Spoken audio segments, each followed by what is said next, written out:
Hello, it's Scott Manley here, and today I am taking a look at EVE Echoes. This is a mobile version of EVE Online, and as many of you know, my channel started out playing EVE Online many years ago, and I more or less quit that game after winning it, and now there's a mobile version, so I was really happy when the developers came to me and sponsored this video. The funny thing is, they didn't offer me any ways to get ahead of other players so I could sample more of the game. I pretty much have played exactly like other players. And yeah, I totally understand, because giving people a step to get ahead is very much against the spirit of what EVE is about. EVE is supposed to simulate this giant universe. If you don't know, the original EVE Online launched in 2013, and it's probably the world's most famous, well, maybe the world's most infamous, the most notorious MMO spaceship game. It is a game that has very much demonstrated that while good soldiers can win battles, wars are won by good logistics, and the game is really made by the inter-alliance politics, the interactions between the players building their empires and fighting these huge wars to control their own section of New Eden. So now EVE Echoes is very much a reincarnation of EVE, using the same lore, the same art assets, many of the same techniques, but redefined, refined, modified to fit within a game that will fit on your phone, and will of course still allow all the important parts of EVE and let you be part of a big universe, part of the battles and part of the economy. And you know, we'll get to the economy later, but I think most of you probably want to know, how does this look? I mean, it's a PC game that's been converted to run on mobile, and the graphics are actually pretty good. The frame rate's great. I mean, I think it's clocked at 30 frames per second. But here's me in my Condor frigate flying near a lava planet. You'll notice that the UI is quite a bit different. A large part of this is that they have to accommodate it for working on small devices with big fat fingers. This is running on my iPad, which is why I have the black bars down the side, because the aspect ratio is the same. And I left that in there just to show that this is in fact running on my iPad, and I'm getting Twitter messages, notifications from it. So this Condor frigate, incidentally, is about the size of a 747, for you guys trying to figure out scale there. But look, the iPad is pretty fast, so I want to run it on the slowest device I have. This is an iPhone 6s running the intro, and it's totally playable. Now, the iPhone 6s is a 5-year-old phone. It was launched in September of 2015.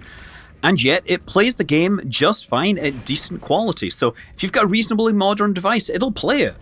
And of course, if you're an Android user, they also have a very long list of devices that are supported there. Now, Android and iOS, everybody is still playing in the same single shard universe. In terms of gameplay experience and mechanics, the spacecraft are controlled the same way as you'll do them in EVE Online. You're the captain, you're telling them to perform a maneuver and they do it. You're not sitting holding the control stick and flying it yourself. Also, during the tutorial, by the way, there's a whole bunch of speech that explains things. You don't hear your character talk after this, so don't worry if you don't like your character's voice. It's just some scene setting that isn't really important to the rest of the game. It just explains that you are a capsuleer, a clone pilot. When that spaceship explodes, your brain is instantly uploaded across your space internet to a new clone body. And that's why you can get blown up out of space and come back to life. When you first start out, you got to create a character. There are 4 different races to choose from, and there's 3 bloodlines from each race. Don't worry about it, it's just fluff. It doesn't really affect anything in the real game. It affects how you look, it affects the free ship you get when you're blown out of the sky, it affects where you start, but that's about it. So don't agonize over this decision. Just pick the race that sort of has the backstory and the look that you like, and then go and pick the spaceships that you like. And by the way, if you skip around the different bloodlines, it picks 4 different random portraits every time. So if you don't see a portrait that you like, try clicking back and forth until you get the one that you think is awesome looking. So after you recover from being brutally murdered in the cold, dark vacuum of space, you drop into the spaceship, and now you are in an open universe. There are a few tutorials which are very good to do, because a lot of them give you rewards for various little procedures. You will get free spaceships, you might get free stuff. And one mission in particular asks you to join a corporation and will reward you with 500,000 skill points. And that is a really good sign, because the thing about EVE Online is, as I said, the game didn't matter so much as the social structures it built, right? The giant corporations. So encouraging everybody to join corporations to really experience the game is a really good decision. And as is often said in EVE Online, the best ship is the friendship. But that doesn't mean you're not shooting things and blowing stuff up. I mean, if you want to, there's plenty of NPCs, and I'm sure there will be plenty of players that you can shoot and blow up as the game progresses.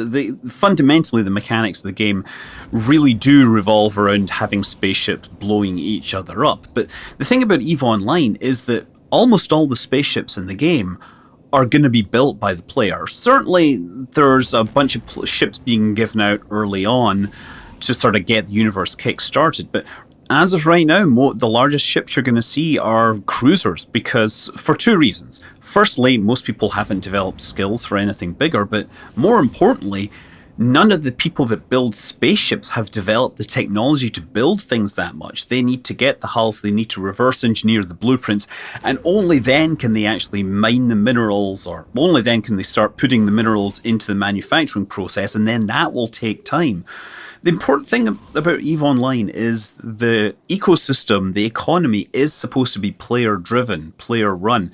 And that means that it's absolutely entirely viable to play this game as an industrialist. You could literally just be a person that is sort of a linchpin in the economy, who's learned how to build ships more efficiently than someone else, and you buy the minerals off of someone who is extremely good at mining the minerals. You build your spaceships, and then you sell the spaceships to the people that like to blow things up. And then you might buy stuff from the people that blow things up, because you need the data cores that they've collected from pirate sites. And ultimately, there's no reason why you couldn't do all of these roles yourself, except that it would take time to train all the skills.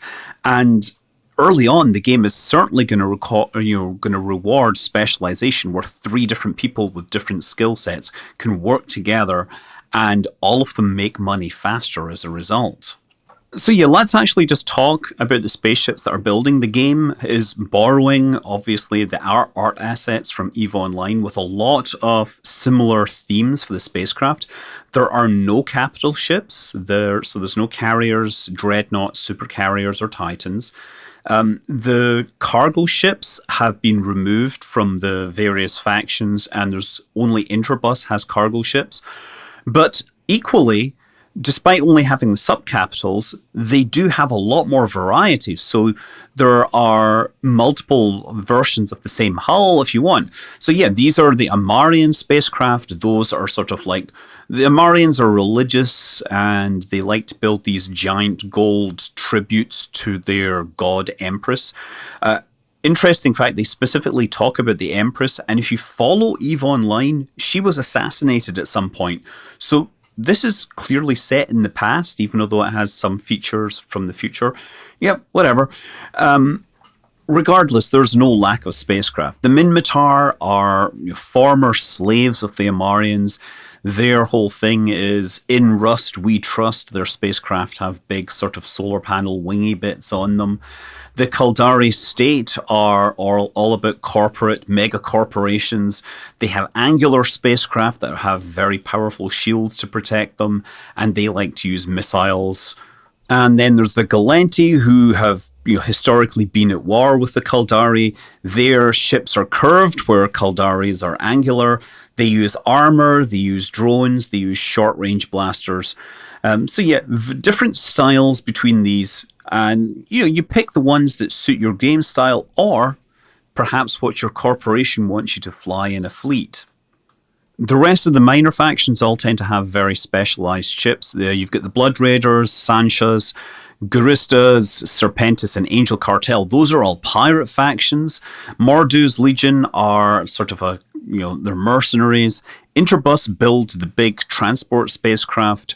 or build the mining spacecraft. Servant Sisters of Eve are explorers, and there's a new faction in here which isn't in EVE Online, except is mentioned there, but in EVE Echoes they go a step further, and we now have the Yang Zheng's Xianyu prototype. Well, then there's the Xianyu. These are destroyers, they're small spacecraft, and they use disintegrators. So these, of course, can be built by the players that track down all the pieces and do all the research. There's also the Can-Yu, which is a battle cruiser. Both of these things are going to appear likely in the game before players have done the research, for the simple reason that they are actually going to be login rewards. So the game is free to play if you want to, but if you want to pay a premium, then you will train your skills faster. You will have access to extra skills. This is called Omega status. And also, you're going to get free stuff every day when you log in. And if you log in every day for 10 days in a row, you're going to get that Yangjung destroyer. And if you log in every day for 30 days in a row with a premium Omega class account, you're going to get that battle cruiser and you're going to be sitting pretty. Having said that, it is just going to be the prototype version, which isn't quite as good as the fully fledged version. There's been a bunch of other login rewards already issued in the first week. For example, medium weapon skills. For those people that are wanting to get into a cruiser, they basically gave you the skill points for free. So skills train sort of based on time. If you set a skill training and then you log out, your skill continues to build up until you have access to it. You're supposed to log in every day to make sure everything's awesome, but sometimes you get given free piles of points to just spend on things, or you get a chip which you insert and it gives you the skills. Other login stuff, there's these skins which basically take your spacecraft and they apply a nice fancy paint job. And one of the things I like about this, well, one of the things I find curious about this is that the first free skins that were given out to players were skins from the Project Discovery on the original EVE. So EVE had this thing where they would do citizen science and you could look at light curves that came from the Koro spacecraft looking for transit events. And if you did enough of those, you got a skin for your spaceship that said, I am now an alien planet, hunter. Meanwhile, in EVE Echoes, all the players got that skin for free if they wanted it. But at least some of them, I'm sure, actually did spend time looking for exoplanets in Project Discovery. So, how else is it going to come into the game?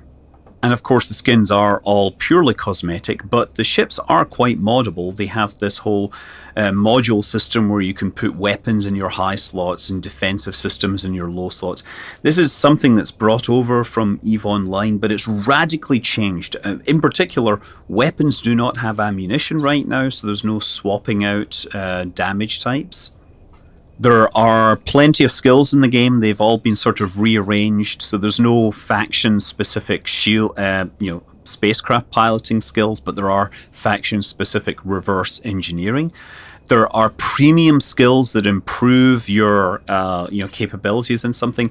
And then there's something called tech levels. Tech levels, basically, when you have enough skill points overall and you've satisfied some basic requirements, you can step up and that will unlock access to the larger hulls. So you might have a cruiser skill, but unless you've reached Tech 5, you can't actually fly the cruisers.